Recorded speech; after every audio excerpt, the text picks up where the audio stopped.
They called them dreamers, fools who believed water could climb mountains. Roman engineers stood before the Senate, unrolling blueprints of impossible rivers, aqueducts stretching 60 miles through valleys, over gorges, defying gravity itself. Senators laughed, philosophers mocked. But when Rome's fountains ran dry and disease crawled through the streets, those same men begged the engineers to build the impossible. What followed wasn't just construction, it was a war against nature, and the birth of an empire's immortality. Rome, 312 BC, the Appian Way, summer. The air above the Via Appia shimmered with heat. Dust rose in pale clouds as oxen dragged carts laden with limestone blocks, each one weighing more than 3 men. The road stretched south from Rome like a scar across the Italian countryside. Along its edges, soldiers marched in formation, their sandals beating rhythms into the stone. This was the artery of the Republic, a road built not for comfort, but for conquest. But beneath the surface of that road, invisible to the legions and merchants who traveled it, another kind of conquest was beginning. Appius Claudius Caecus stood at the edge of a construction site 3 miles outside the city walls. He was a censor, a man of power, tasked with managing Rome's public works. But today he was something else, a gambler. Around him, engineers knelt in the dirt, measuring angles with wooden instruments, tracing lines in the dust with sticks. They spoke in low voices, debating calculations, arguing over gradients and flow rates. To an outsider, it would have looked like madness.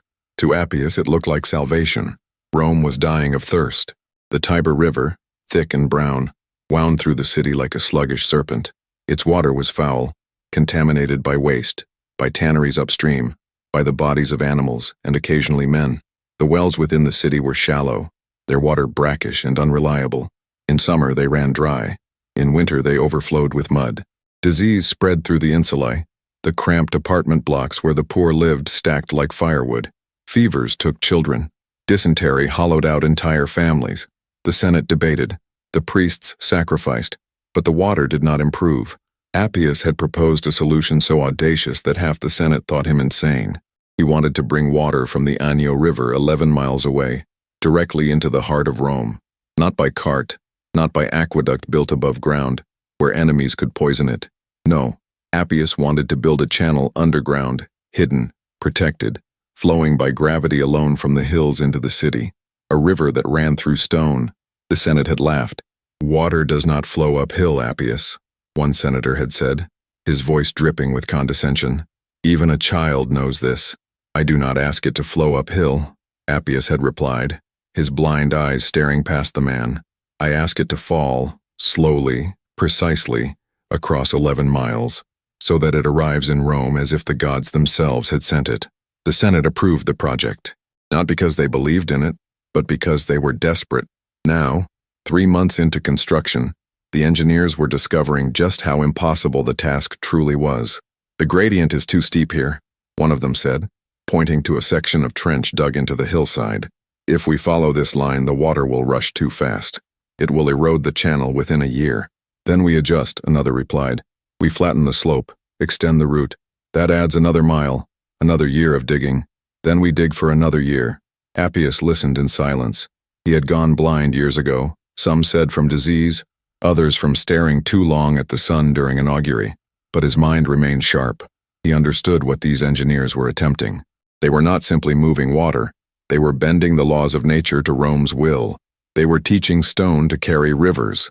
The Aqua Appia, as it would come to be known, was not the first aqueduct ever built. The Etruscans had constructed simple channels. The Greeks had carved tunnels through mountains. But what Rome was attempting was different in scale, in ambition, in sheer audacity. This was infrastructure as empire. This was water as weapon. The engineers worked through the summer and into autumn. They dug trenches 6 feet deep, lining them with stone and waterproof cement made from volcanic ash, pozzolana, a material that hardened even underwater. They measured the land with groma and chorobates, ancient surveying tools that allowed them to calculate gradients with astonishing precision. The channel had to descend at a rate of just 1 foot per every 1,000 feet of length. Too steep, and the water would destroy the aqueduct. Too shallow, and it would stagnate. It was mathematics as prayer, engineering as faith. By the winter of 312 BC, the Aqua Appia was nearly complete. The channel ran underground for most of its length, surfacing only at the city's edge, where it emptied into a distribution basin near the Forum Boarium. The day the water first arrived, a crowd gathered. Senators, soldiers, merchants, slaves. They stood in silence as the engineers opened the sluice gate. For a moment nothing happened. Then a sound, a whisper at first, growing louder, a rush, a roar, a living thing surging through the stone, and then water, clear, cold, pouring into the basin like a gift from the gods. The crowd erupted. Appius Claudius Caecus stood at the edge of the basin, his blind eyes turned toward the sound of the water. He did not smile. He did not speak. But those who stood near him said they saw something in his face, a kind of quiet certainty, the certainty of a man who had built the impossible. And this was only the beginning. If you want to witness how Rome turned mockery into legend, hit that like button right now. Subscribe to this channel so you never miss stories of empires that changed the world. And comment below. Tell us where you're watching this story unfold. Let's begin. Rome 272 BC, 40 years after the Aqua Appia. The Aqua Appia had changed Rome, but it had not saved it. By the time a generation had passed, the city had swollen beyond recognition. What had once been a collection of hills occupied by farmers and soldiers had transformed into a sprawling metropolis. The population had doubled, then doubled again. Tenement blocks rose 4, 5, 6 stories high. The streets churned with merchants, slaves, artisans, and soldiers returning from wars in the south. Rome was no longer just a city. It was becoming the heart of an empire, and empires needed water. The Aqua Appia, once a miracle, was now insufficient. Its flow had been designed for a city of 50,000, but Rome now held twice that number. Public baths required thousands of gallons daily. Fountains in the Forum needed constant supply. The wealthy diverted flow into private estates. Meanwhile, in the lower districts, people still fought over access to public wells. The Senate convened. The debates were fierce. "We cannot build another aqueduct," one senator argued. "The cost would bankrupt the treasury. We are at war with Pyrrhus. Our legions need funding, not fountains. Our legions need water," another countered. "A soldier who drinks from the Tiber drinks disease. A city that cannot sustain itself cannot sustain an empire." Necessity won. In 272 BC, the Senate authorized construction of a second aqueduct, the Aqua Anio Vetus, the old Anio. This time, the source would be farther away. This time, the engineering would be even more audacious. The new aqueduct would stretch 43 miles. The Anio River flowed through the Sabine Hills, a region of steep valleys and rocky outcrops northeast of Rome. The terrain was unforgiving. To bring water from the Anio to the city, engineers would have to navigate gorges, cross ridges, and maintain a gradient so precise that an error of inches could render the entire project useless. The late engineer was Manius Curius Dentatus, a general who had defeated Pyrrhus. But Dentatus was not an engineer by training. He was a soldier, and he approached the aqueduct the way he approached war, with discipline, precision, and an absolute refusal to accept failure. He assembled a team of surveyors, masons, and laborers. Many were slaves, captured in Rome's endless campaigns. Others were freedmen, skilled craftsmen who had learned their trade building roads and bridges. Together they formed an army, not of swords, but of tools. The work began in the spring. The first challenge was the survey. Surveyors used the chorobates, a long wooden beam with a water-filled groove running along its top. By ensuring the water remained level, they could measure the slope of the ground with remarkable accuracy. They walked the entire route, marking stones, taking notes, calculating angles. It took 3 months just to complete the survey. The second challenge was the digging. Unlike the Aqua Appia, which had run mostly underground through soft soil, the Aqua Anio Vetus had to cut through rock. In some places, the channel had to be carved directly into hillsides. In others, tunnels had to be bored through solid stone. The work was brutal. Laborers swung hammers for 12 hours a day, their hands blistered and bleeding. Dust filled their lungs. Cave-ins killed dozens, but they did not stop. The engineers developed techniques that would define Roman construction for centuries. They used fire setting, heating the rock face with flames, then dousing it with cold water, causing the stone to crack. They built wooden scaffolding to support tunnel roofs. They invented new mixtures of cement, experimenting with ratios of lime, volcanic ash, and aggregate until they found a formula that could withstand the pressure of flowing water for generations. And they learned to think in gradients. A Roman aqueduct did not simply carry water from point A to point B.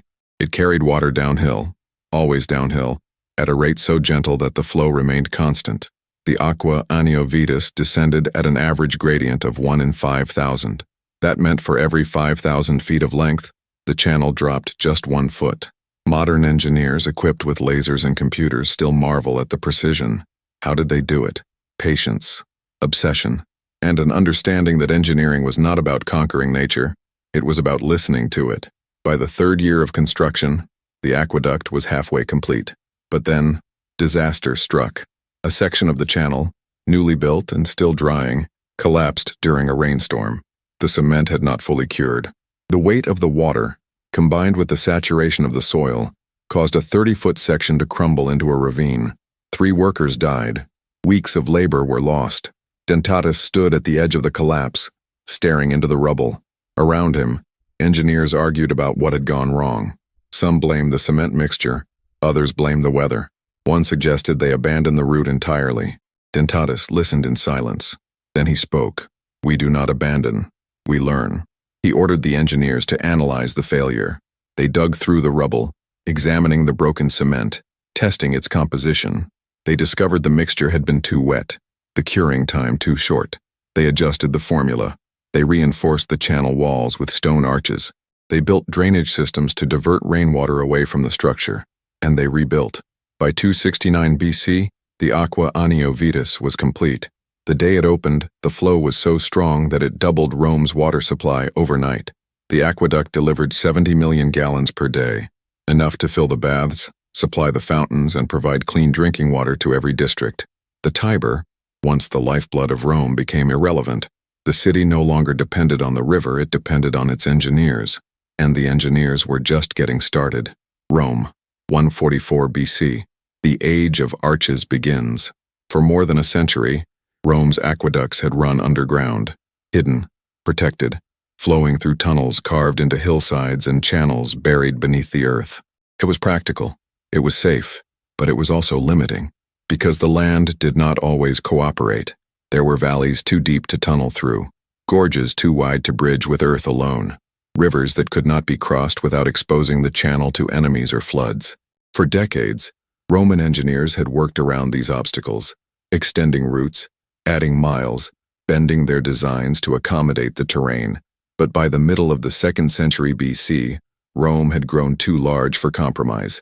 The city now held over 300,000 people. The demand for water had become insatiable. The existing aqueducts were running at full capacity. The Senate knew that another aqueduct would be needed. But this time, the engineers proposed something different, something that would change the skyline of Rome forever. They proposed building upward. The Aqua Marcia, completed in 140 BC, was the first Roman aqueduct to use arches on a massive scale. Its source was a spring in the Anio Valley, over 57 miles from the city. The route was longer than any previous aqueduct, and the terrain was treacherous. To maintain the necessary gradient, the engineers could not simply dig deeper or extend the path. They had to lift the channel into the air, and so they built arches. The concept was not new. The Etruscans had used arches in their tombs. The Greeks had experimented with them in architecture. But no civilization had ever used arches the way Rome was about to. Not as decoration, not as gateways, but as infrastructure, as the skeleton of an empire. The construction site stretched across the Roman countryside like a scar. Wooden scaffolding rose from the valley floors, supporting massive stone blocks as they were hoisted into place. Each arch was a puzzle of geometry.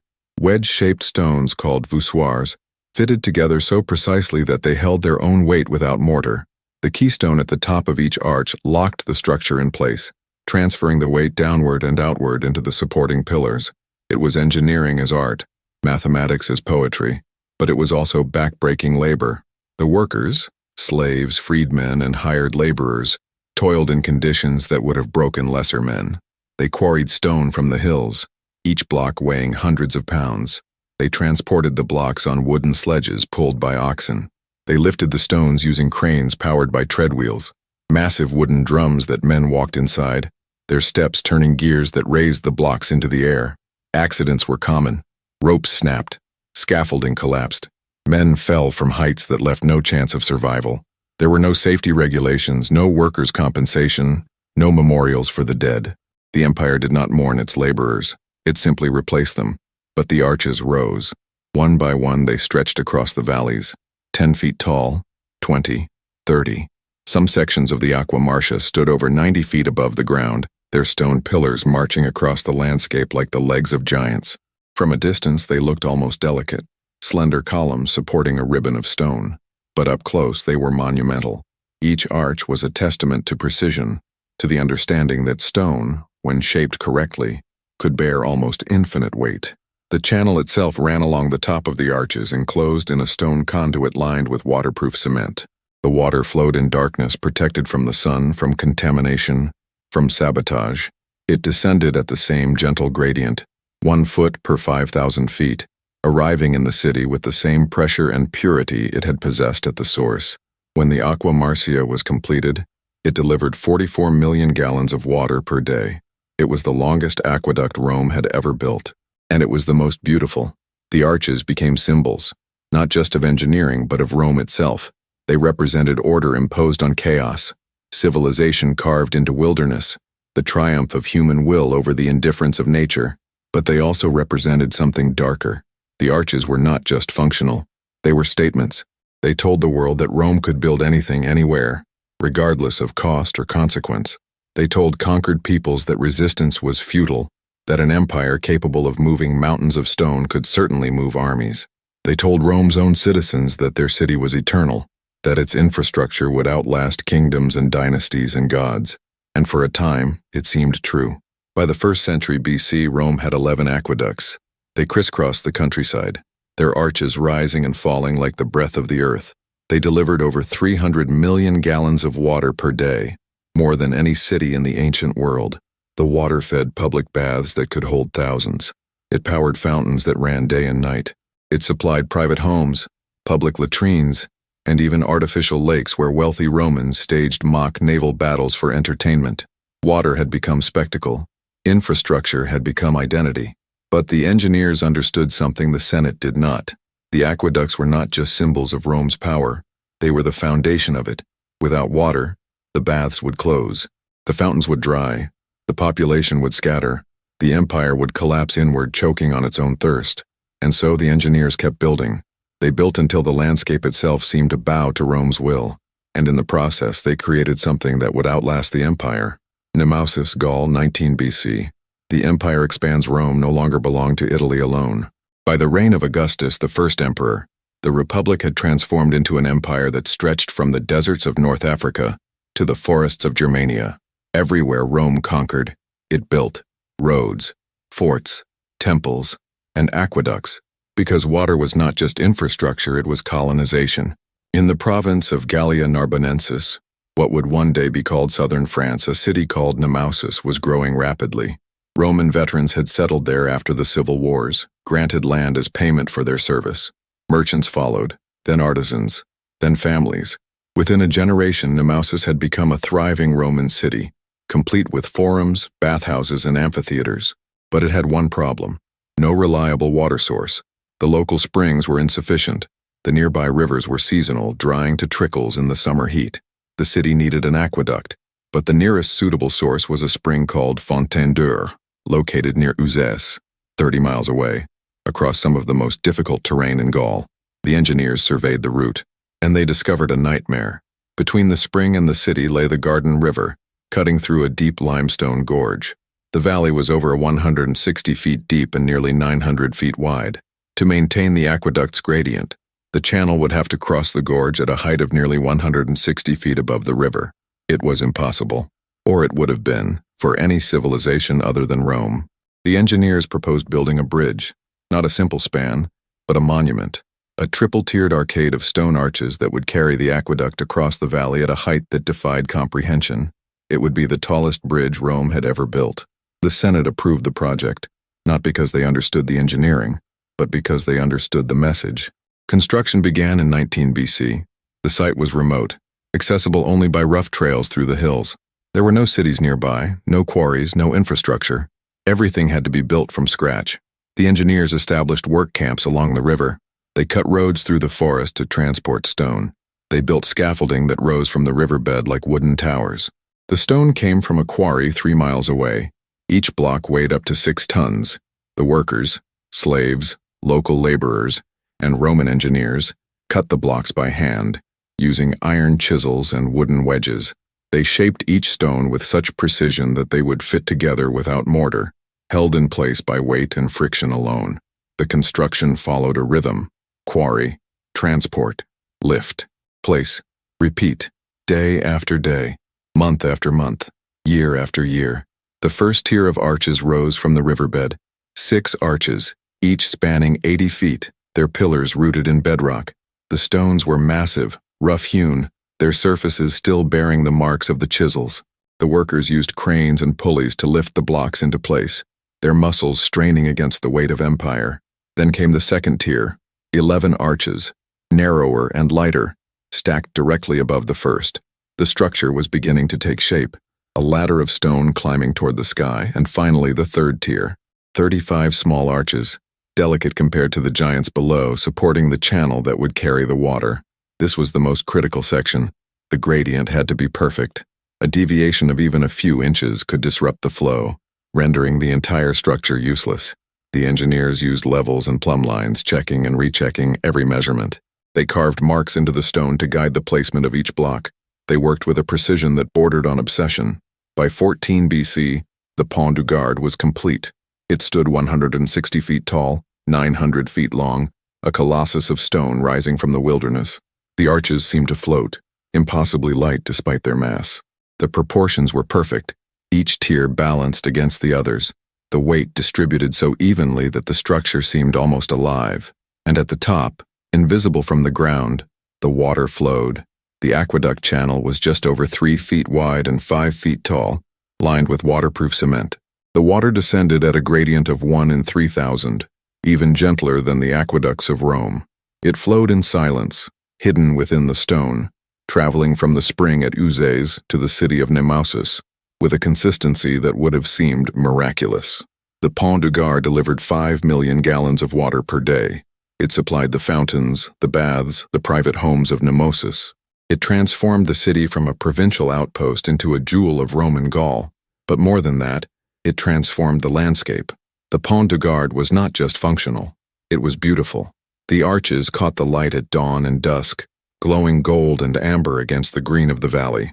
The structure seemed to belong to the land, as if it had always been there. Travelers who passed beneath the arches spoke of feeling small, humbled, awed.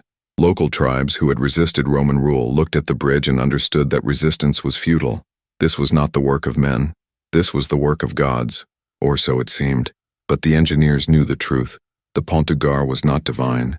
It was the product of sweat, blood, mathematics, and stone. It was the result of thousands of hours of labor, of calculations scratched into wax tablets, of trial and error and failure and adaptation.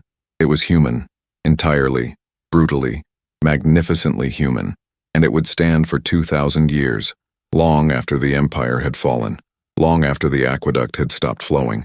The Pont du Gard would remain, its arches still perfect, its stones still locked together, a monument to the belief that engineering could conquer anything, even impossibility itself. Lyon, Gaul, 20 AD, the impossible flow. The engineers had conquered valleys. They had built arches that touched the sky. They had carried water across gorges and through mountains. But there remained one challenge that seemed to defy the very laws of nature. How do you make water flow uphill? In the city of Lugdunum, modern-day Lyon, Roman engineers faced a problem that could not be solved with arches alone. The city sat on a hill overlooking the confluence of 2 rivers, the Rhone and the Saône. It was a strategic location, perfect for trade and defense, but it was also a nightmare for water supply. The nearest reliable spring was on Mont d'Or, a mountain several miles to the northwest. The spring was abundant, its water pure and cold, but between the spring and the city lay a deep valley. To carry water across using traditional methods would require building an arcade of arches over 300 feet tall, a structure so massive it would dwarf even the Pont du Gard. It was technically possible, but it was also impractical. The cost would be astronomical. The construction time would span decades. The engineers needed another solution, and they found it in a principle that seemed to contradict everything they knew about water. They would use a siphon. A siphon is a simple concept with profound implications. If you fill a tube with water and place one end in a reservoir at a high elevation, the water will flow down through the tube. across a valley and up the other side, as long as the outlet is lower than the source. The water is pulled by gravity on the downward side, creating a vacuum that draws water up the opposite slope. In theory, it was elegant. In practice, it was terrifying, because a siphon required pressure, enormous pressure. At the bottom of the valley, the weight of the water column would create forces strong enough to shatter stone. The pipes would have to withstand pressures no Roman structure had ever faced, and if the siphon failed, if a pipe burst or a joint gave way, the entire system would collapse. But the engineers of Lugdunum were not deterred. They had built the impossible before. They would build it again. Construction began with the pipes. Traditional aqueduct channels, made of stone and cement, would not work. They could not withstand the pressure. Instead, the engineers used lead. They cast pipes from molten metal, each section 10 feet long and nearly a foot in diameter. The walls were thick, over an inch in some places, to resist the crushing force of the water. The pipes were joined using a technique called caulking. The ends of each section were fitted together and sealed with molten lead, creating joints that were theoretically watertight. But theory and reality are different things. The engineers tested each joint, filling sections of pipe with water and checking for leaks. Many failed. The joints were resealed, retested, and sealed again. It took 2 years just to manufacture the pipes. Then came the installation. The siphon route descended from Mont d'Or into the valley of the Iseron River, dropping over 400 feet in elevation. At the bottom, the pipes turned and began to climb, rising up the opposite slope toward Lugdunum. The total length of the siphon was nearly 6 miles. The pipes were buried underground to protect them from temperature changes and sabotage. Workers dug trenches, laid the pipes, and covered them with earth. At intervals, they built stone towers called castellum, pressure relief chambers where air could escape and maintenance could be performed. The day the siphon was activated, no one knew if it would work. The engineers opened the sluice gate at Mont d'Or. Water flowed into the pipes, descending into the valley. For several minutes, nothing happened at the outlet in Lugdunum. The pipes were filling, the air being pushed out, the pressure building. And then, water erupted from the outlet. Not a trickle, not a stream, a torrent. The water surged with such force that it had to be diverted into a holding tank to prevent flooding. The siphon was working. Water was flowing uphill. The crowd that had gathered erupted in cheers, but the engineers did not celebrate. They were watching the pipes, listening for the sounds of stress, the groaning of metal, the hiss of escaping water. In the first weeks, several joints failed. The pressure was too great. Water burst from the ground in geysers, flooding fields and roads. The engineers shut down the system, excavated the failed sections, and reinforced the joints. They added more castellum towers to relieve pressure. They adjusted the flow rate to reduce stress on the pipes. Slowly, through trial and error, they stabilized the system. The Lugdunum siphon delivered over 2 million gallons of water per day. It supplied the city's fountains, baths, and homes. It allowed Lugdunum to grow into one of the most important cities in Gaul. But more importantly, it proved something profound. It proved that Roman engineering was not limited by the laws of nature. It was limited only by imagination. The siphon technology spread. Engineers built similar systems in other cities: Pergamon, Smyrna, Alatri. Some siphons were even more ambitious, with pressure differentials that would challenge modern materials. The Romans learned to calculate pressure, to predict failure points, to design systems that could withstand forces they could not see. They were no longer just builders, they were scientists. And standing at the outlet in Lugdunum, watching water flow uphill for the first time in human history, the engineers felt only pride. They had bent nature to their will. They had made the impossible real. And they believed, truly believed, that there was nothing Rome could not build. Rome, 52 AD, the reign of Claudius. By the middle of the 1st century AD, Rome had become the greatest city the world had ever seen. Over 1 million people lived within its walls, a population that would not be matched by any European city for another 1800 years. The streets teemed with merchants from Egypt, soldiers from Germania, philosophers from Greece, slaves from Britannia. The forum buzzed with debates. The Colosseum roared with spectacle. The baths steamed with luxury. And beneath it all, invisible but essential, flowed the water. 11 aqueducts now served the city, delivering over 300 million gallons per day. But even that was not enough. The population continued to grow. The demand continued to rise. The Emperor Claudius, a man often dismissed as weak and stuttering, understood what many of his predecessors had not. Rome's power did not rest on its legions alone. It rested on its infrastructure. In 38 AD, Claudius authorized the construction of two new aqueducts, the Aqua Claudia and the Aqua Anio Novus. They would be the longest, the tallest, the most expensive aqueducts Rome had ever built, and they would take 14 years to complete. The Aqua Claudia's source was a spring in the Anio Valley, nearly 45 miles from the city. The route crossed some of the most challenging terrain in central Italy: mountains, valleys, marshes, and rivers. To maintain the necessary gradient, the engineers would have to build over 9 miles of arcades, some sections rising over 100 feet above the ground. It would be a monument, not just to Claudius, but to the idea that Rome was eternal. The construction followed the patterns established over centuries. Surveyors mapped the route with obsessive precision. Quarries were opened in the hills. Thousands of workers, slaves, laborers, craftsmen were mobilized. The work was divided into sections, each overseen by a foreman responsible for meeting quotas and maintaining quality. But the scale was unprecedented.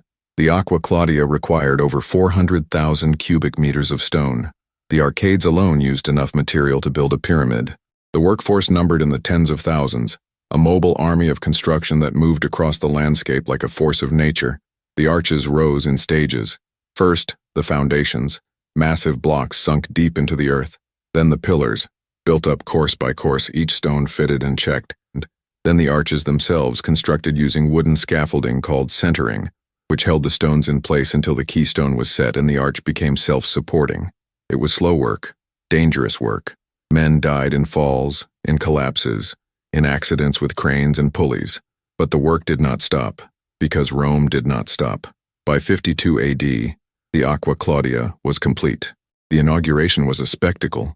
Emperor Claudius himself attended, standing at the terminus near the Porta Maggiore as the water arrived for the first time. The crowd numbered in the thousands: senators, soldiers, citizens, slaves. They watched in silence as the engineers opened the sluice gates. The water came like thunder. It poured into the distribution basin with a force that shook the ground. Clear, cold, abundant. The crowd erupted in cheers. Musicians played, priests offered sacrifices. Claudius, standing at the edge of the basin, raised his hand for silence, and then he spoke. His voice was weak, his stutter pronounced, but his words carried weight. This water is not a gift from the gods. It is a gift from Rome, from the engineers who designed it, from the workers who built it, from the empire that willed it into existence. As long as this water flows, Rome will endure. The crowd roared its approval, but the engineers, standing at the back of the crowd, did not cheer. They were watching the water, listening to the flow, checking for irregularities. Because they knew something the emperor did not. The aqueduct was not finished. It would never be finished. Infrastructure is not a monument. It is a living thing. It requires maintenance, repair, adaptation. Without that care, it would fail. And so, Rome created a new profession, the aquarii, water workers whose sole job was to maintain the aqueducts. They patrolled the channels, cleared blockages, repaired leaks. They were organized into teams, each responsible for a section of the system. They were paid by the state, given tools and authority, and held accountable for the water's quality. It was one of the first examples of public infrastructure maintenance in human history, and it worked. The Aqua Claudia delivered 70 million gallons of water per day. Combined with the Aqua Anio Novus, the two aqueducts increased Rome's water supply by nearly 50%. The city expanded. New baths were built. New fountains appeared in every district. Even the poorest neighborhoods had access to clean water. For a brief moment, Rome seemed invincible. The aqueducts were symbols of that invincibility. They told the world that Rome could reshape nature itself. That distance was irrelevant. That mountains were obstacles to be overcome, not barriers to be accepted. But symbols are fragile things. Because while the engineers were building aqueducts, the empire was beginning to fracture. The borders were under pressure. Barbarian tribes pushed against the frontiers. Corruption spread through the Senate. The economy strained under the weight of endless wars. And the aqueducts, those monuments to Roman permanence, began to show cracks, not in the stone, not yet, but in the system that maintained them. The aquarii were underpaid, their ranks thinned by budget cuts. Repairs were delayed. Maintenance was deferred. The engineers warned the Senate, but the Senate was focused on other things. The water, they assumed, would always flow. It was an assumption that would cost them everything. Rome, 537 AD. The siege. The aqueducts had stood for centuries. Through wars, through plagues, through the rise and fall of emperors, they had survived Nero's madness, Caligula's cruelty, the chaos of succession crises. They had endured because they were stone, because they were Roman, because they had been built to last forever. But forever is a promise no empire can keep. In 537 AD, the Ostrogothic king Vitiges laid siege to Rome. His army surrounded the city, cutting off supply lines, starving the population. But Vitiges understood something that previous invaders had not. Rome's greatest strength was also its greatest vulnerability: the aqueducts. The city depended on them completely. Without the aqueducts, the baths would close, the fountains would dry, the mills that ground grain into flour would stop turning. The population would be forced to drink from the Tiber, that ancient polluted river that Rome had spent centuries trying to escape. Vitiges ordered his engineers to cut the aqueducts. They did not need to destroy them. They only needed to break them. A few well-placed strikes with hammers and picks, and the channels cracked. The water spilled out onto the ground, wasted. One by one, the aqueducts fell silent. The Aqua Claudia, the Aqua Marcia, the Aqua Virgo, the Aqua Appia, the oldest, the first, the one that had started it all, stopped flowing after 700 years. Inside the city, panic spread. The Roman general Belisarius, defending the city for the Byzantine Empire, understood the catastrophe immediately. He ordered his soldiers to guard the remaining aqueducts, but it was too late. Most had already been cut. The population was forced to rely on wells and the Tiber. Disease returned: dysentery, typhoid. The same plagues that had ravaged Rome before the aqueducts were built came back with a vengeance. The siege lasted a year. When it finally ended, Rome had survived. But it was no longer the same city. The aqueducts were not repaired. There was no money, no workforce, no political will. The empire that had built them was gone, fractured into kingdoms ruled by warlords who did not understand, or did not care, about infrastructure. The knowledge that had taken centuries to accumulate was lost in a single generation. The channels silted up, the arches crumbled, vegetation grew through the cracks, the aqueducts became ruins, and Rome, the eternal city, shrank. The population collapsed from over 1 million to less than 30,000. The grand buildings were abandoned. The forums fell silent. The baths closed their doors forever.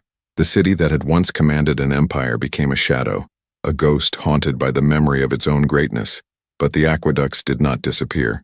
They stood, broken, yes, silent, yes, but standing. The arches remained, marching across the countryside like the skeletons of giants. The Pont du Gard still spanned the Gardon River.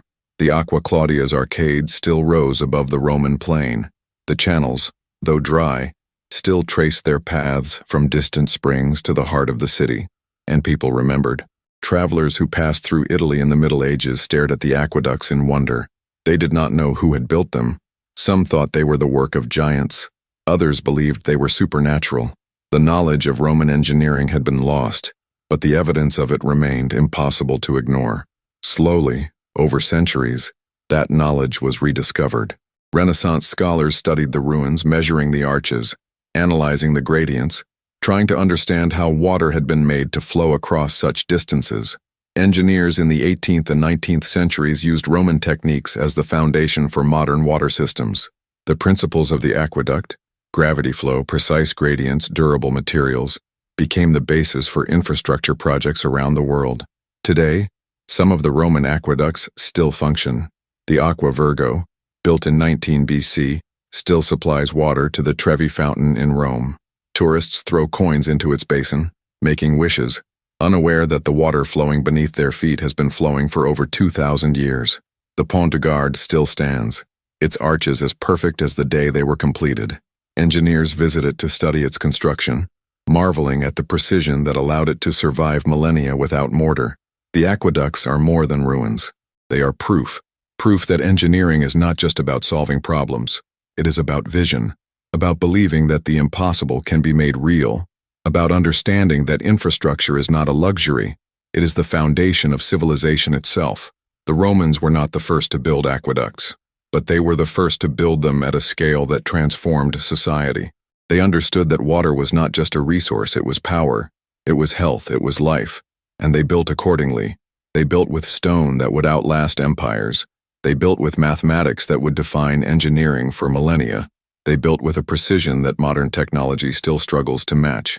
But most importantly, they built with the belief that their work mattered, that the water flowing through those channels would sustain not just their generation, but generations yet unborn. And they were right, because long after Rome fell, long after the legions disbanded and the Senate dissolved, long after the emperors turned to dust and the empire became a memory, the aqueducts remained. They remained still, standing against the sky, carrying water, whispering the story of a civilization that believed it could engineer eternity. And perhaps, in the only way that matters, it did. The end.